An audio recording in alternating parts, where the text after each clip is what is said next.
iddatiha fi syahrin. Faqala li Syuraih, qul fiha. Qala in ja'at bi bitanatin min ahliha yashhaduna annaha hadat fi syahrin 3 marratin tatruku as-salata fiha wa illa fahiya kadhibatun. Faqala Aliyun qalun ya'ni jayyidun bilisan ar-rum wa hadha ittifaqun minhum ala imkani 3 haidati fi syahrin wa la yumkinu illa bima dhakarna min aqalli tuhri wa yakunu aqallul haidhi yawman wa laylatan wa anhu aqalluhu 15 liqauli Nabi sallallahu alaihi wasallam tamkuthu ihdakunna syatra umriha la tusalli.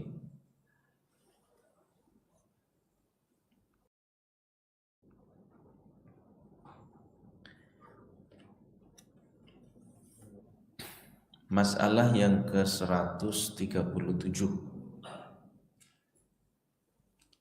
Masalah ini menjelaskan tentang masa atau waktu terpendek antara dua masa suci. Bukan itu maksudnya. Masa terpendek, masa suci terpendek antara dua waktu haid. Nah, jadi ada masa haid, setelah itu kan tiba masa suci, kemudian haid lagi.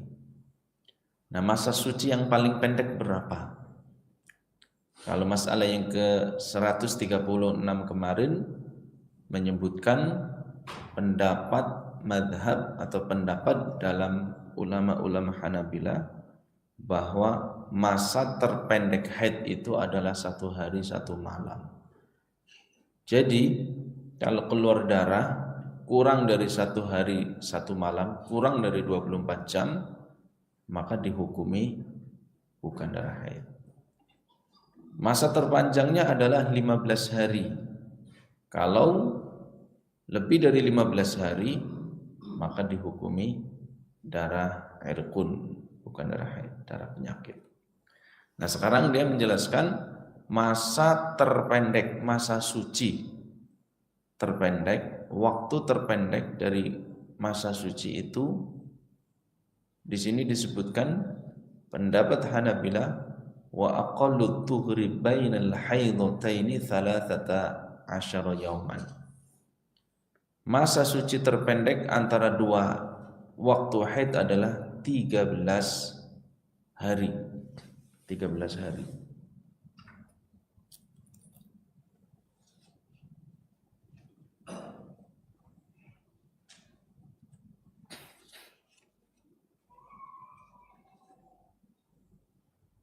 Ini berdasarkan riwayat dari Syuraih.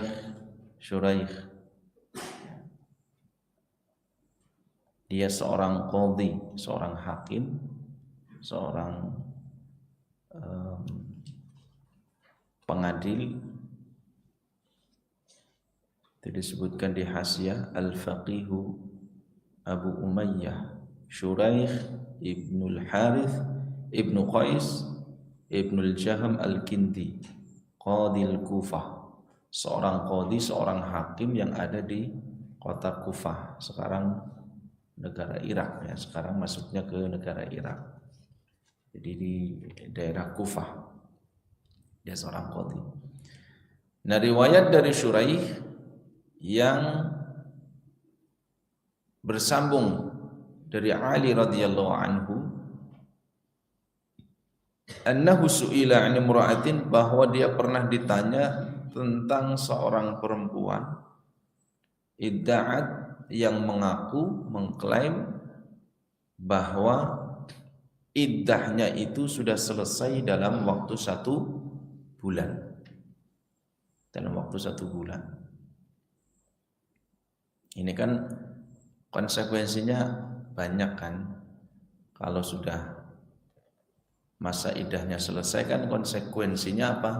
Dia boleh nikah. Nah, seorang pengadil, seorang hakim, dia harus memutuskan. Ini ada perempuan mengaku dalam 1 bulan sudah selesai masa iddah. Padahal yang kita pahami secara umum, ya orang haid itu kan sebulan sekali. Berarti kalau dia, kemarin disebutkan bahwa perempuan haid masa iddahnya adalah thalathata quru, 3 kali haid. 3 kali haid.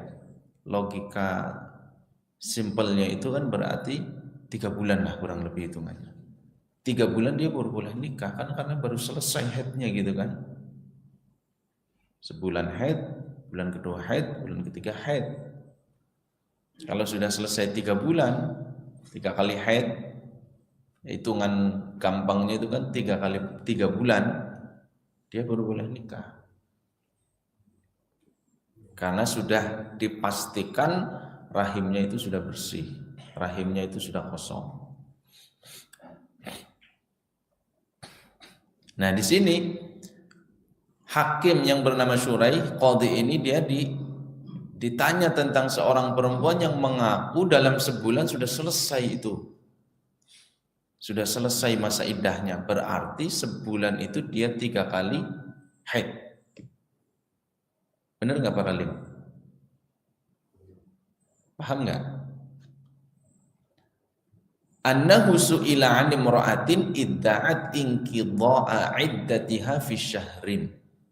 Ditanya tentang seorang perempuan yang mengaku masa iddahnya itu sudah qadha'an, selesai, terputus, fi syahrin, dalam 1 bulan. Nah, dalam 1 bulan. Nah, ini berarti kan kaitannya antara masa terpendek haid, masa suci, dan masa haid lagi, masa suci, masa haid lagi. Faqala li Syuraih,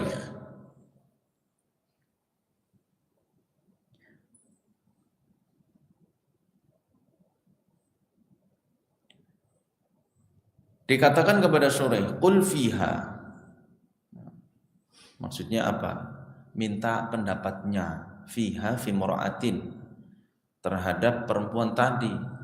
Ya, wahai Syuraih, Anda ini kan seorang qadhi, maka Anda yang diminta pendapatnya, ya, keputusannya, ketetapannya tentang kasus ini. Ya. Kalau misalkan yang bertanya ini yang mau menikahi kan mungkin gitu ya. Nah, ini kalau sudah masa iddahnya habis, ya ini saya mau nikah dengan ini, kira-kira benar nggak nih? Kalau sudah benar berarti boleh nih saya nikah, akad nikah. Qala, lalu kemudian Syuraih mengatakan, in ja'at bi bitanatin min ahliha, ya, jika ada keluarga-keluarganya yashhaduna annaha hadat fi syahrin 3 marrat, menyaksikan bahwa perempuan tersebut, ya, ada nih dari keluarga, anggota keluarganya, kerabatnya, menyaksikan bahwa perempuan tersebut dalam 1 bulan dia haid 3 kali, maka tatrukus sholata fiha, dia dihukumi untuk tidak sholat selama masa itu. Wa illa, jika itu tidak terjadi, fahiya kadzibah, maka perempuan itu pendusta, berbohong, dia tidak benar pengakuannya. Faqala Aliun, kemudian Ali radhiyallahu anhu berkata, qulun. Ya, qulun ini bahasa Rum, bahasa Romawi, yang artinya yakni jayyidun, jayyidun bilisani Rum. Oh, bagus itu. Jadi dia menentukan satu keputusan yang bagus gitu ya. Artinya datangkan saksi-saksinya. Siapa saksinya? Oh, paling dekat kan anggota keluarganya yang mengetahui keadaan perempuan tersebut. Hadirkan kerabatnya, anggota keluarganya, tanya mereka sebagai saksi, apakah mereka menyaksikan bahwa perempuan yang mengklaim bahwa dia sudah selesai masa iddah dalam 1 bulan, dia dalam 1 bulan itu haid 3 kali. Kalau memang betul, maka dalam masa haid itu dia harus meninggalkan sholat. Dia kan nggak boleh sholat karena haid.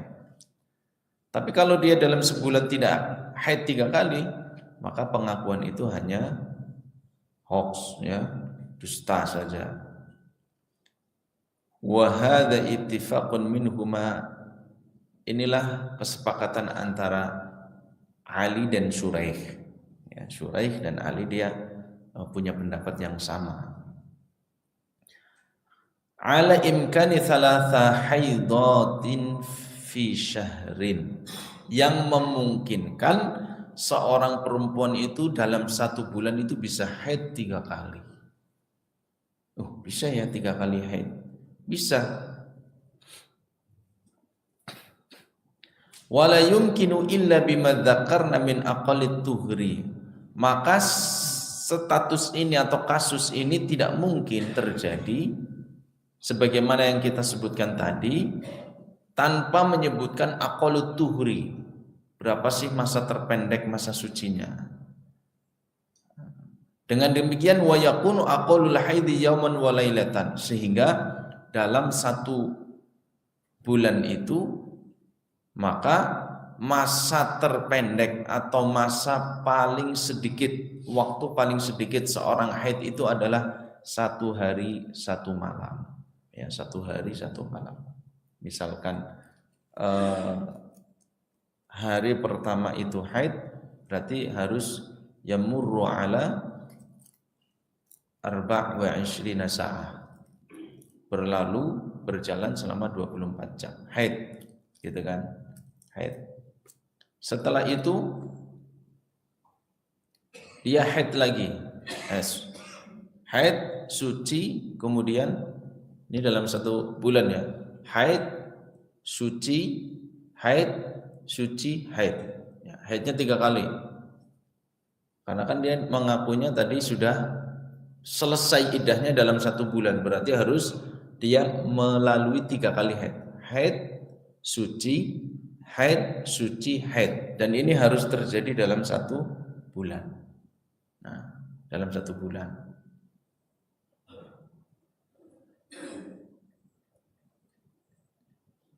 Masa terpendek haid adalah 1 hari 1 malam, 24 jam. 1, 2, 3, gitu ya, 3. Berarti 3 hari. 3 hari. Yang ini yang suci berarti 30 kurangi 3 berapa? 27. 27 bagi 3, 27 bagi 2 kan tersisa 2, ini masa sucinya. Berapa? 13,5. 13,5. Benar? 13 kali 2 26. Nah, saya ulangi. Ya, saya ulangi ini hitungan. Karena kalau matematik kadang repot juga ya. Ada perempuan mengaku dalam sebulan itu dia sudah selesai masa iddahnya, masa menunggu. Di mana kalau selesai masa iddah berarti dia konsekuensinya boleh melakukan akad nikah karena dipastikan rahimnya sudah kosong. Nah, pengakuan bahwa dia selesai masa iddah, maka dia harus memenuhi syarat, yaitu syarat bahwa perempuan yang haid masa iddahnya adalah salah satu quru. Nah, salah satu quru, 3 kali haid. Sehingga dalam sebulan dia harus melewati masa ini, masa haidnya harus 3 kali. Maka kita hitung haid, suci, haid, suci, haid. Nah, gitu kan? Berarti 3 kali haid, 2 kali suci. Nah, kalau masa terpendeknya itu adalah haid, itu adalah 1 hari 1 malam, kita ambil 3 berarti. Haid yang pertama 1 hari 1 malam, haid yang kedua 1 hari 1 malam, haid yang ketiga 1 hari 1 malam. Berarti sudah keambil 3 kali dalam sebulan atau 3 hari dalam sebulan untuk haid. Maka tersisa masa sucinya ini, 2 masa ini. Maka 30 ya rata-rata, atau kalau hijriah 29 ya, 29. 28 atau 29. 28 itu kalau ada yang 28 hijriah. 29 ya. Nah, katakanlah 29. 29 sudah terambil 3 hari tadi untuk 3 kali masa haid. 3 hari. Maka tersisa 26. gitu kan. Nah 26 itu kan untuk 2 kali masa suci ini, maka 26 dibagi 2 berapa? 13. Maka di sini wa aqallut tuhuri bainal haidataini 13 yauman. Maka masa terpendek seseorang itu melewati masa suci adalah 13 hari. 13 hari. Berdasarkan kasus ini ya, 13 hari.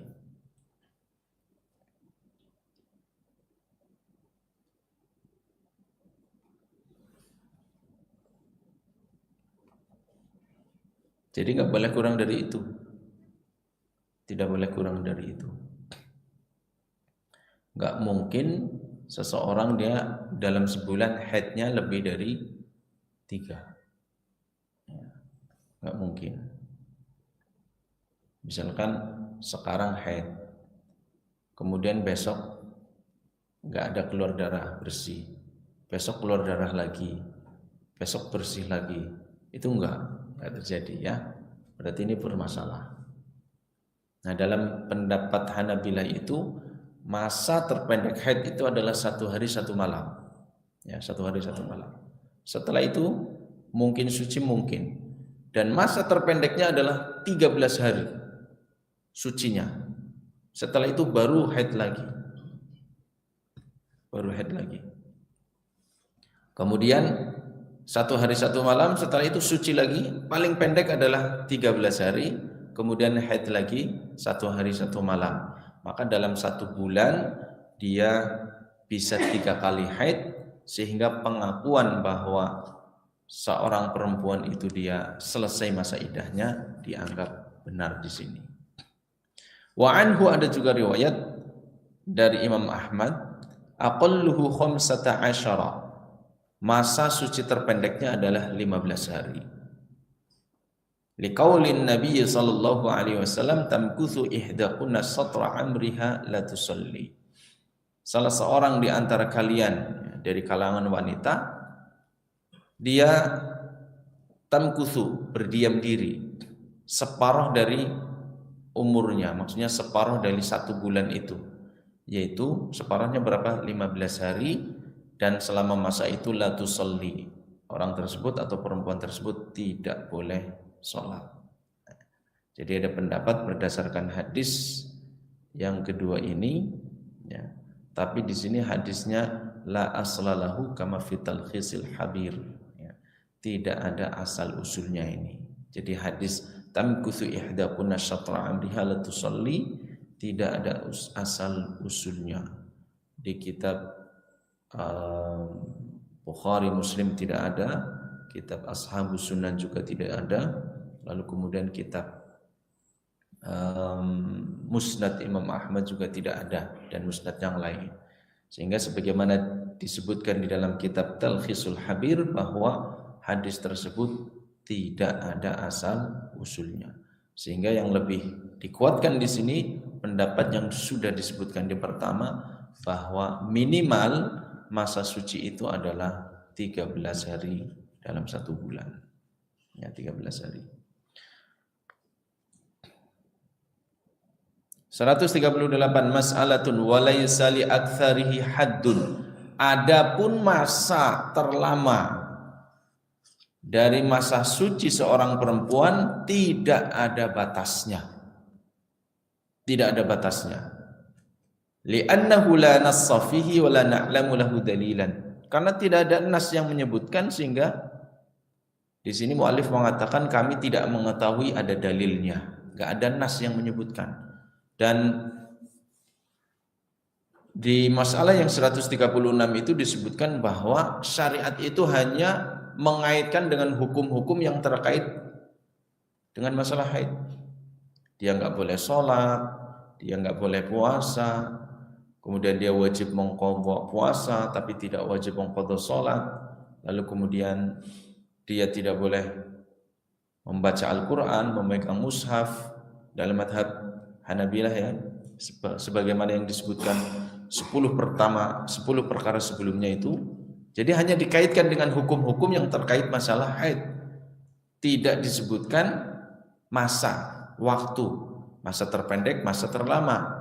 Maka di sini disebutkan di masalah yang 136 itu semua itu radda dzalika ilal urf. Jadi dikembalikan kepada urf, kebiasaan. Ya. Di mana satu perempuan dengan perempuan yang lain juga kadang berbeda-beda. Tapi Hanabila memberikan batasan, memberikan duabit. Batasan terpendeknya itu adalah 1 hari 1 malam. Kurang dari itu maka dihukumi bukan darah haid. Batasan maksimalnya adalah 15 hari haid, keluar darah. Lebih dari itu juga dihukumi damu irkun, darah penyakit. Nah, untuk masa sucinya juga disebutkan di sini, pendapatnya adalah dikasih batasan di dalam pendapat Hanabila, masa terpendek sucinya adalah 13 hari, adapun masa terlamanya adalah tidak ada batasnya. Ya, tidak ada batasnya. Misalkan ya ada satu kaidah menyebutkan al-hukmu yadurru ma'a illatihi. Hukum itu berputar pada ilahnya, pada sebabnya. Kalau sebabnya ada, hukum berlaku. Kalau tidak ada, maka hukum tidak berlaku. Gitu ya. Nah, di sini perempuan tidak mengeluarkan darah. Ya. Yang namanya haid itu kan darah jibillah, darah tabiat, darah yang normal, yang pasti akan keluar dari seorang perempuan. Itu sudah ciptaan Allah Subhanahu wa taala. Nah, namun ketika darah ini tidak ada yang keluar, maka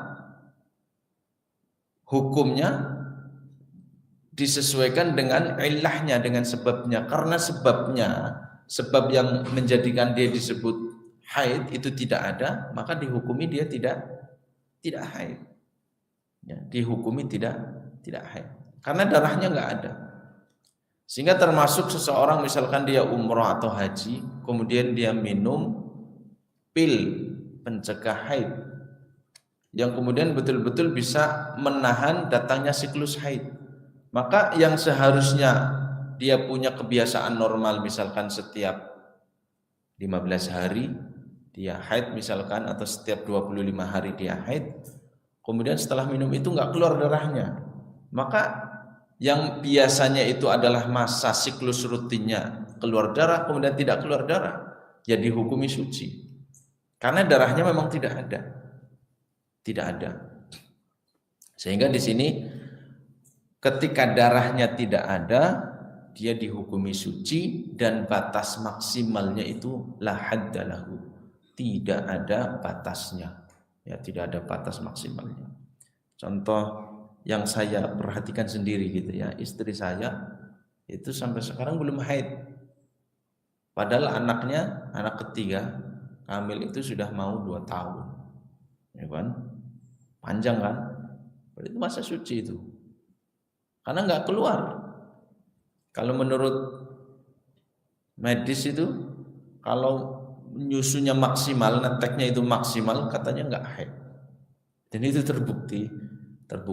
Jadi memang maksimal, neteknya itu maksimal, sampai sekarang belum keluar haid. Waktu Ruwaifi juga sama, lama itu ya nggak keluar haid, maka dihukumi suci sampai sekarang, dihukumi suci.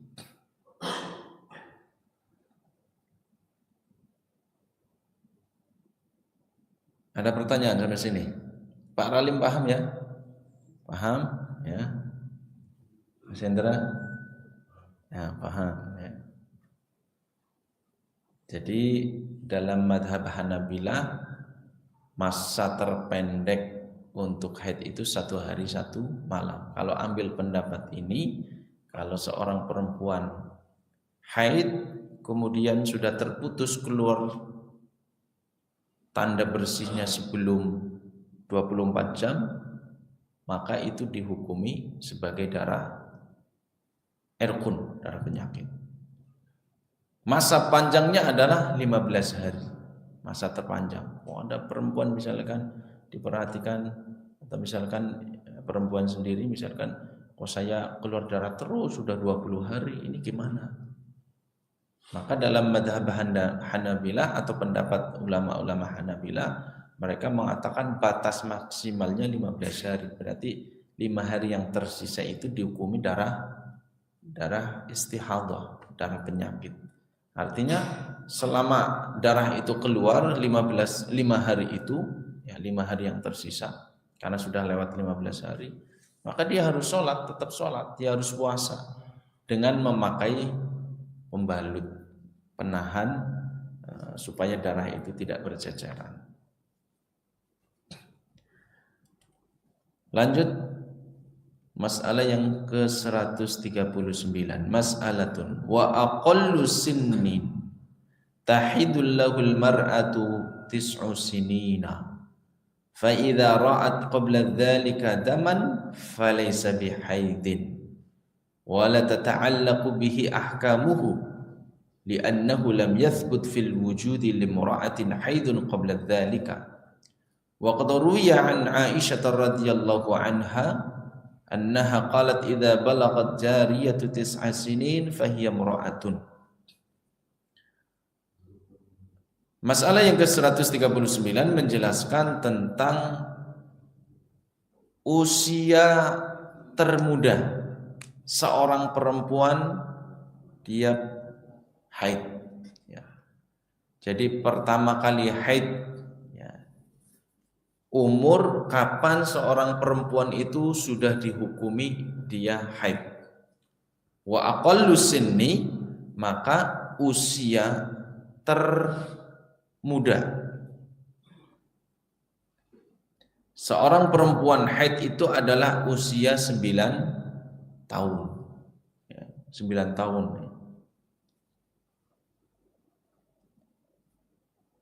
Jadi batasnya adalah 9 tahun. Di bawah 9 tahun, kalau ada anak perempuan 8 tahun setengah misalkan, kemudian dia mengaku keluar darah, maka konsekuensi dari pendapat ini, darah tersebut bukan darah haid. Wala tata'allaqu bihi ahkam, maka dia terbebas dari hukum-hukum yang terkait dengan haid. Dia belum baligh, lalu dia belum meninggalkan sholat, kemudian meninggalkan puasa. Artinya masih dihukumi latihan di situ dia. Di bawah 9 tahun berarti kalau dia meskipun udah keluar darah, tetap itu bukan darah haid. Puasanya, sholatnya tetap jalan sebagai bentuk tadrib latihan dia. Karena dia belum baligh. Fa idza ra'at qabla dzalika daman falaysa bihaidin. Maka sehingga dia, jika seorang perempuan wanita tersebut melihat darah sebelum usia 9 tahun, maka dia bukan darah haid. Wala tata'allaqu bi ahkamuhu, hukum-hukum yang terkait masalah haid, ya, artinya belum melekat dalam dirinya. Li'annahu lam yathbut fil wujudi limra'atin haidun qabla dzalika, karena menurut istiqra, menurut riset, menurut penelitian para ulama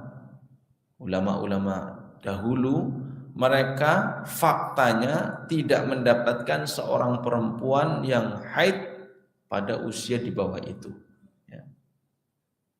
Jadi usia 7 tahun, usia 8 tahun, 8 tahun setengah itu mereka tidak mendapati perempuan sudah haid. Anak-anak 9 tahun itu, di bawah 9 tahun haid, mereka tidak mendapati itu. Nah, sehingga dibatasi di sini. Juga dikuatkan berdasarkan riwayat dari Aisyah radhiyallahu anha, di mana Aisyah dia berkata, idza balagatil jariyatu, jika seorang anak perempuan usianya 9 sinin, 9 tahun, fahiya mur'atun, maka dia sudah dihukumi sebagai perempuan dewasa. Ya. Pendapat Hanabilah, jika seorang anak perempuan usianya sudah 9 tahun, maka dia dihukumi sebagai anak dewasa. Dewasa artinya apa? Baligh. Ya. Maka ini batasan yang memakai batasan umur. Ya. Akan tetapi alamat tanda yang terkuatnya adalah keluarnya darah. Jadi kalau sebelum 9 tahun keluar darah, maka darah tersebut tidak dihukumi sebagai darah haid. Ya. Berarti itu adalah darah penyakit, harus diperiksakan ke dokter. Kemudian kalau sudah lewat 9 tahun kok belum keluar darah, maka ada batasan di sini, batasan baligh yang memakai umur atau usia, yaitu 9 tahun. Ditunggu lagi 10 tahun kok belum haid, 10 tahun belum haid, 11 tahun belum haid, SMP kok belum haid, masuk SMA juga belum haid. Maka dia nggak boleh asik-asikan. Asik aku belum haid ini, sholatnya kan belum wajib, saya belum balik gitu. 18 tahun belum haid, enggak, ini berarti dia bermasalah. Ya, bermasalah. Berarti tidak memakai tanda keluarnya darah, pakai usia. Udah lewat nih 9 tahun. Berarti kamu sudah balik. Ya, balik. Karena di sini Aisyah mengatakan idza balagatil jariyatu tis'a sinin fahiyam ra'atun. Jadi kalau ini kan ada 2 tanda seseorang anak perempuan balik. Yang satu keluar darah, yang satu usia.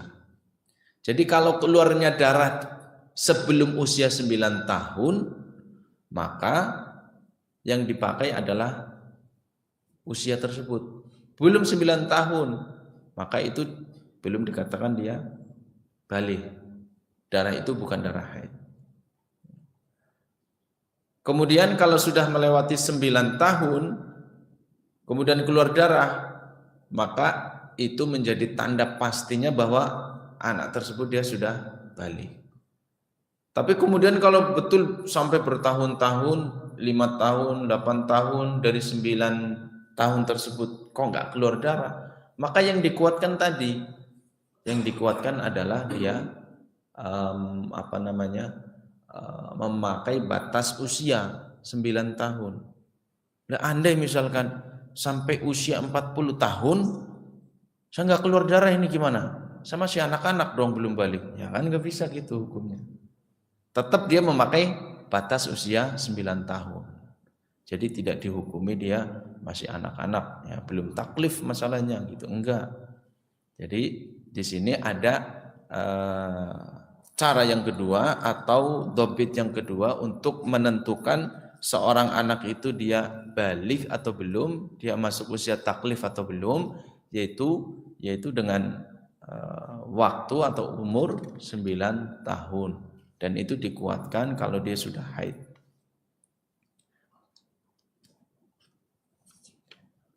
Wa aktsaruhu sittuna sanatan, masalah yang ke-140, li'annaha idza balagat dzalika ya'isat minal haidi li'annahu lam yujad bimithliha haidun mu'tadun fa in ra'ad daman fa huwa damu fasadin.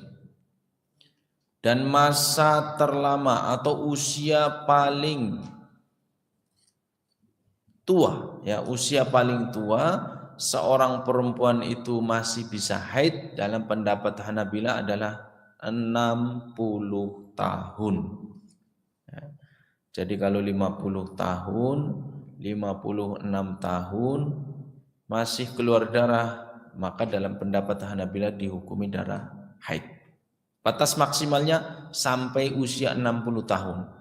Kalau usia 61, 65 tahun kemudian masih keluar darah, maka itu dihukumi darah penyakit. Kenapa? Karena rata-rata ya gitu, secara umum menurut penelitian para ulama tidak ada seorang perempuan di atas usia 60 tahun itu yang masih haid. Sehingga di sini diambil batas maksimalnya. Li'annaha idza balaghat dzalika ya'isat minal haid, karena secara umum maksimal perempuan itu usianya 60 tahun itu pasti ya'isat minal haid, sudah tidak haid lagi, menopause. Jadi masa menopausnya itu adalah masa tertua dari seorang perempuan itu adalah 60 tahun. Yang saya tahu katanya kalau sudah usia 40 tahun sudah mau memasuki masa menopause, sudah tidak haid lagi. Artinya kalau sudah usia 40 tahun sudah menopause, sudah tidak keluar darah haid, maka potensi untuk memiliki anak lagi kecil, tidak ada, gitu ya. Li'annahu lam yujad bimithliha haidun mu'tadun, karena perempuan-perempuan yang semisalnya itu jarang sekali yang punya haid yang normal, siklus haid yang normal yang menjadi kebiasaan dia di usia 60 tahun ya. Jadi ini adalah langka, termasuk jarang ada ya, jarang ada. Tapi ini kemudian menjadi batas karena menurut mereka diteliti, oh ada perempuan ini usianya berapa, 60 tahun. 60 tahun kok masih haid. Kemudian ini menjadi batas maksimal. Di atas itu mereka cari, kalau sekarang ya kayak survei gitulah, disurvei. Enggak ada itu yang 60 tahun. Di atas 60 tahun enggak ada. Tapi dia mendapati yang 60 tahun, berarti masa maksimal seorang haid itu sampai 60 tahun. Di atas itu tidak ada. Sehingga kalau di atas 60 tahun dia masih keluar darah, maka darah tersebut dihukumi darah rusak, damun fasadin atau damun istihadah, darah penyakit. Seperti usia kehamilan seorang perempuan itu kan ada batas maksimal gitu ya. Rata-rata berapa? 9 bulan. Rata-rata 9 bulan itu sudah matang janin di dalam perut sehingga harus keluar. Nah, menurut penelitian para ulama ada yang lebih dari itu. Masa terpanjang seorang perempuan hamil adalah 4 tahun. Karena mereka mendapati kasus itu katanya. Ya, mendapati kasus itu. Yang saya baca, kalau tidak keliru mungkin pernah saya sampaikan di sini, atau bukan ya mungkin ya, atau di kajian yang lain. Ada seorang ulama disebut dengan Ad-Dhahak. Nah itu kasus yang mereka dapatkan bahwa ibunya itu melahirkan Ad-Dhahak itu di usia 4 tahun. Jadi dikandung dalam perut itu 4 tahun. Ketika lahir bayinya itu bukan menangis malah tertawa. Gitu ya, tertawa. Maka dikasih nama Ad-Dhahak. Dhahak artinya tertawa. Jadi ada asal usulnya ya. Ada asal usulnya. Saya pernah baca itu di kitab apa gitu ya. Jadi Ad-Dhahak itu ada kronologinya, dia dikasih nama Ad-Dhahak karena ketika lahir tertawa. Ya wajar, 4 tahun loh. Kalau 4 tahun di sini kan udah apa? Lari-lari gitu ya, udah lari-lari, udah mau masuk PAUD itu. Nah ini keluar dari perut ibunya bukannya nangis malah dia tertawa. Maka dikasih nama Ad-Dhahak. Itu 4 tahun. Maka kemudian mereka mengambil pendapat maksimal hamil itu adalah 4 tahun. Nah kalau sekarang jarang, nggak ada sekali. Kemungkinan nggak ada. Udah 40 bulan itu udah ketar-ketir. Ini bisa-bisa dibedel ini. Iya kan? Ini kok nggak ada mulus-mulusnya. Udah 40 bulan, 40 minggu gitu ya. Nggak ada mulus-mulusnya gitu. Tambah lagi 1 minggu, nggak ada mulusnya sampai 44 minggu. Deg-degan ya. Deg-degan. Kok nggak ada kontraksi sama sekali. Ini udah matang banget itu kalau menurut itu 40 minggu itu udah matang banget. Ya matang banget. Nah ini itu kejadian pernah ada disebutkan di kitab itu sampai 4 tahun. Ibunya santai aja. Jadi kalau ada di antara kita mungkin ya kejadian udah 50 minggu belum keluar-keluar, santai aja gitu. Nunggu aja kontraksi gitu, kontraksi alami, buat apa kegiatan gitu. Siapa tahu keluar nanti tertawa dia. Kalau tertawa kasih nama Ad-Dhahak. Siapa namanya? Muhammad Ad-Dhahak, kita kasih nama Muhammad Ad-Dhahak. Kemudian jadi ulama dia, ya, jadi ulama Ad-Dhahak. 141 mas'alatun wa anhu annahu aktsaruhu 50 sanah. Ada pendapat yang lain dari pendapat Imam Ahmad bahwa masa terpanjang, masa terlama, usia paling dimungkinkan paling tua ya, bagi seorang perempuan haid itu batas maksimalnya adalah usia 50 tahun. Sehingga fa in ra'at daman ba'dal khamsina fa fihi riwayatani. Sehingga kalau dia melihat darah setelah usia 50 tahun, nah ini ada dua pendapat di sini. Tadi batas ada menyebutkan pendapat yang pertama batas maksimalnya 60, pendapat kedua batas maksimalnya 50 tahun. Setelah itu tidak dianggap sebagai perempuan yang haid, perempuan yang ya isak, ya, yang menopause. Nah, ini juga terkait masalah hukum-hukumnya. Kalau dia mau menikah, maka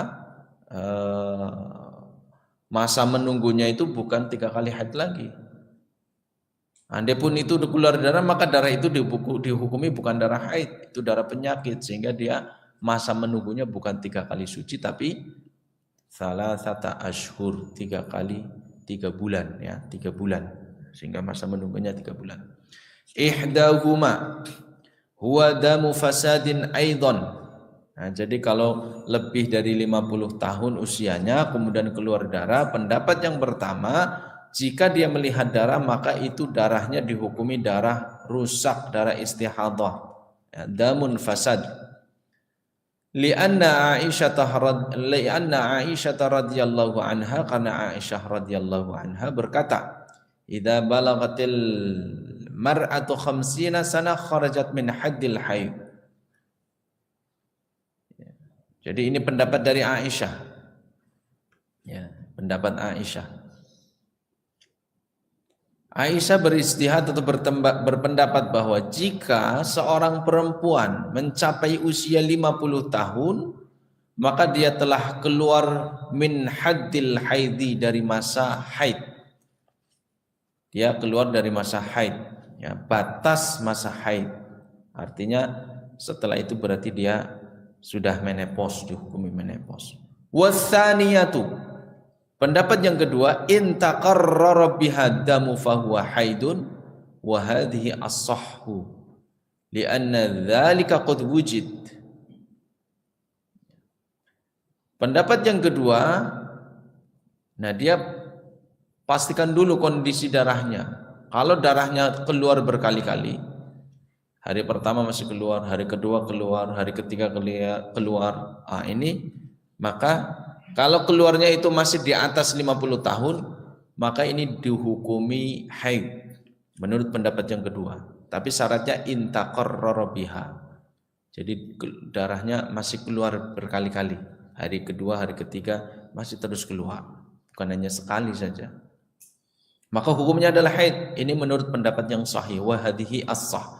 Dari dua pendapat itu, kalau keluarnya di atas 50 tahun, maka jika keluarnya berkali-kali darah tersebut dihukumi darah haid.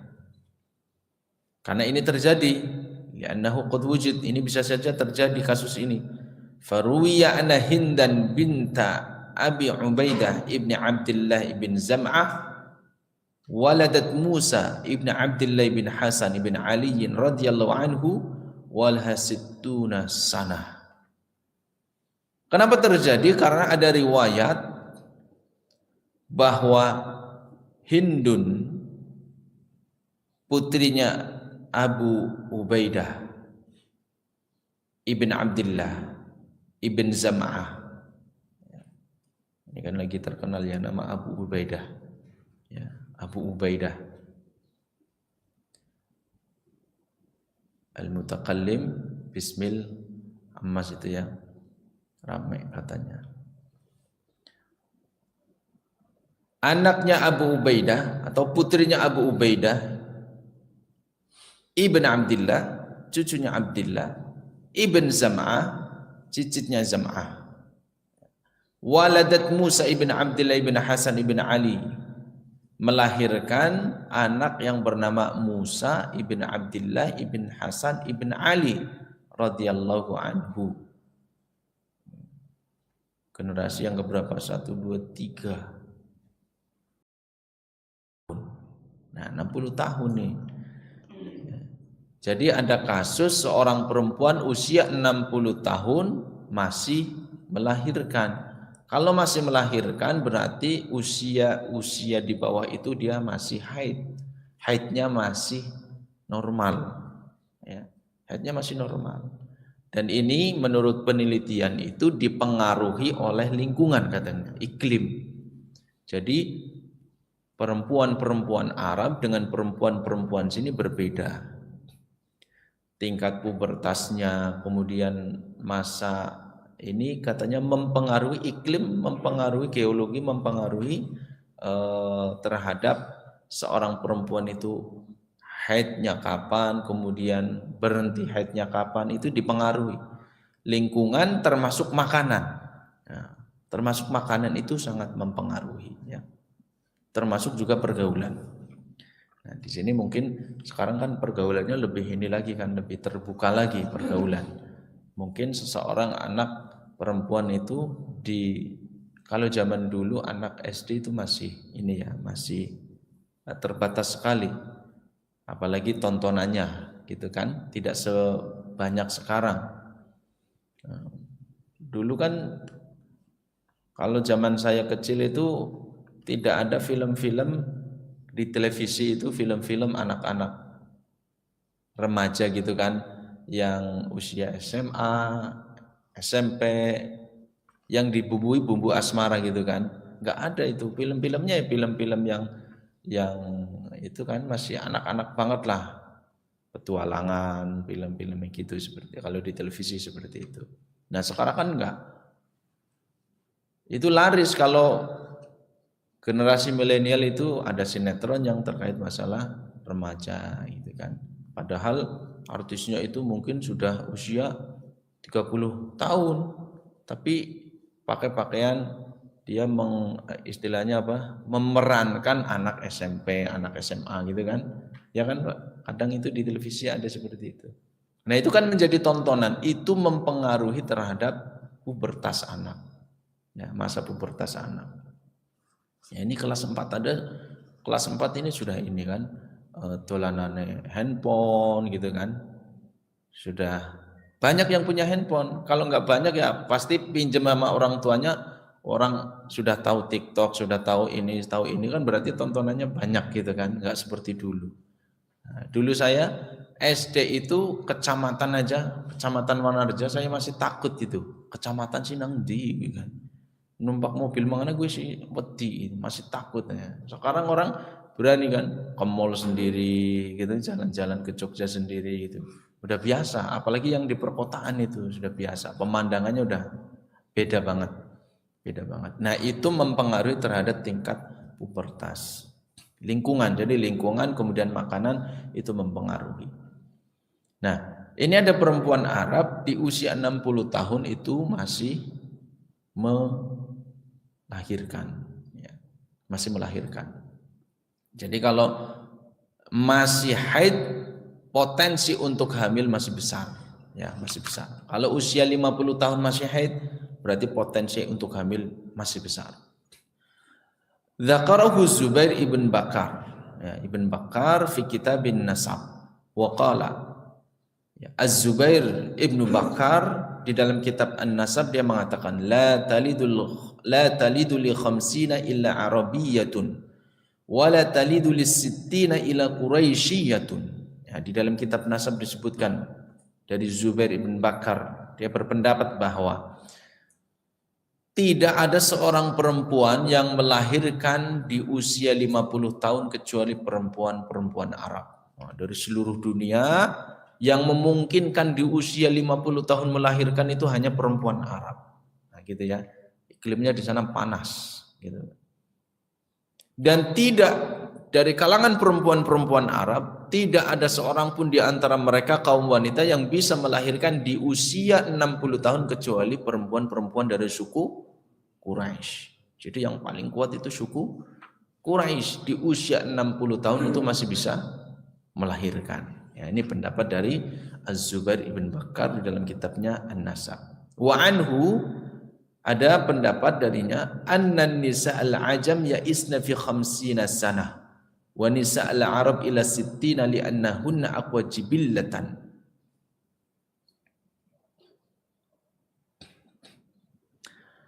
Ada pendapat darinya bahwa perempuan-perempuan ajam, ya, al-ajam itu perempuan-perempuan non Arab, ya, perempuan bukan Arab, ya, Indonesia, Bangladesh, ini kan timur, ya, Filipina, kemudian Malaysia, Brunei, itu perempuan-perempuan selain Arab, Eropa, Afrika, pokoknya yang bukan Arab, ya.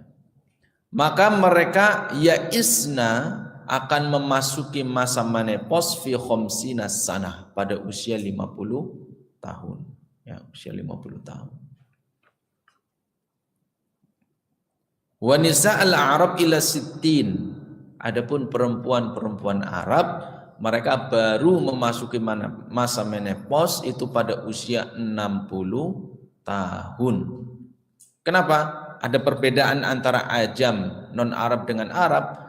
Li'annahunna aqwa jibillatan, karena perempuan-perempuan Arab itu lebih kuat, ya, tabiat ataupun penciptaan fisiknya itu lebih kuat, ya, dibandingkan perempuan-perempuan non Arab, ya. Penciptaan fisiknya itu dinilai lebih kuat dibandingkan perempuan-perempuan non Arab, sehingga mereka di usia 60 tahun baru memasuki masa menopause, ya, masa menopause.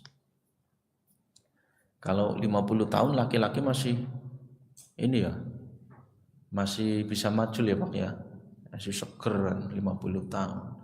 Kalau perempuan usia yang saya tahu, yang saya lihat-lihat, nah,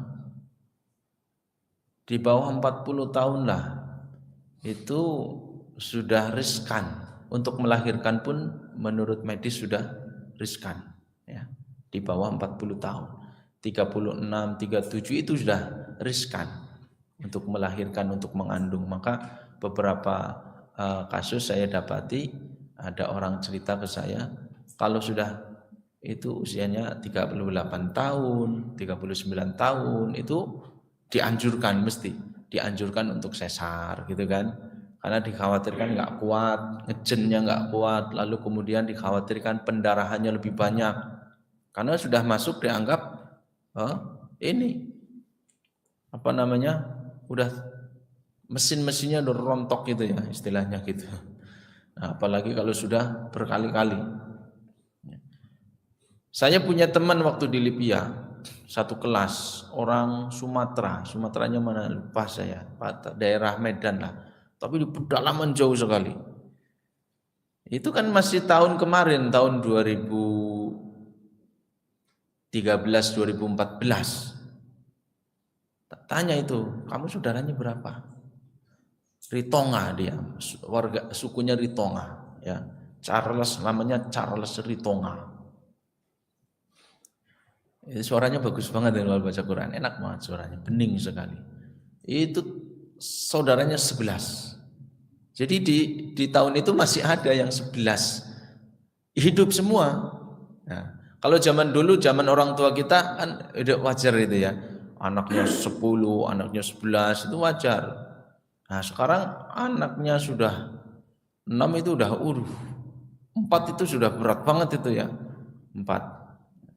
Makanya kalau sampai 11 itu luar biasa. Dari satu istri loh, dari satu istri. Nah, kemarin di grup MAIS itu, kalau nggak salah Ustadz Nur, ya, yang dulu saya cerita itu, dia ngabarin, Ustadz Budi namanya, kakak kelas persis dulu. Nah, mohon doanya mau lahiran anak yang ke-23. 23 Pak. Tapi dari 4 istri. 23. Saya juga kaget, udah 23 gitu.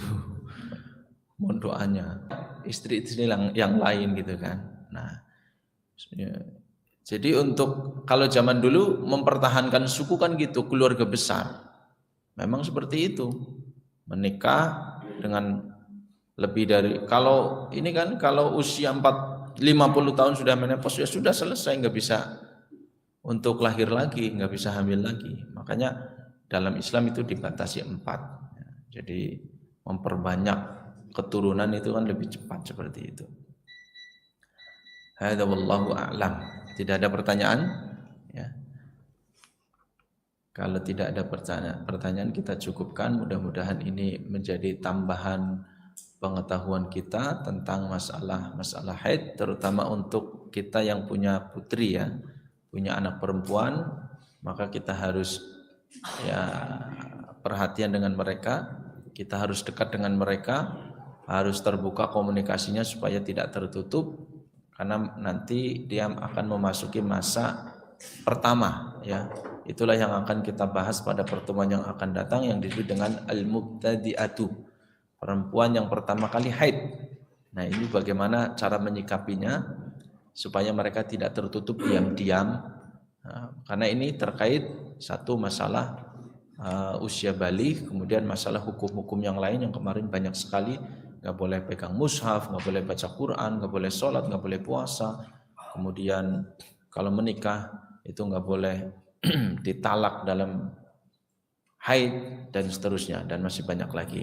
Nah, ini harus terbuka kita ketika punya anak perempuan, jangan terlalu jauh supaya mereka bisa dengan nyaman bercerita, berbagi, kemudian ngomong dengan ayahnya, dengan ibunya ya, dengan ibunya. Demikian kurang lebihnya, mohon maaf. Tentunya ini menjadi tambahan pengetahuan, siapa tahu nanti kalau mungkin ini selesai kita bacakan kitab-kitab yang lain ya, mungkin dari kitab Syafi'iyah mereka. Nanti kalau ini selesai kan kita sudah punya gambaran utuh, pendapat Hanabilah seperti ini, Syafi'iyah seperti ini. Nah, dalil-dalilnya ini. Nah, kita mau pilih mana? Pilih mana? Silakan gitu ya. Nah, ini banyak sekali masalah-masalah fikih, dan kalau itu masalah yang mu'tamad, artinya perbedaan yang diakui oleh para ulama, no problem, tidak masalah. Tinggal kita pilih yang nyaman saja, insya Allah semuanya benar insya Allah gitu ya. Karena dalilnya sama, hanya sudut pandang cara memahaminya gitu. Selama itu masih dalam batas-batas koridor yang ditetapkan oleh para ulama, maka itu tidak masalah, dan insya Allah itu tidak ada kelirunya. Kemudian saya sampaikan mungkin ya, terkait mungkin kadang ada yang bertanya saya lewat WA gitu, saya nggak bisa jawab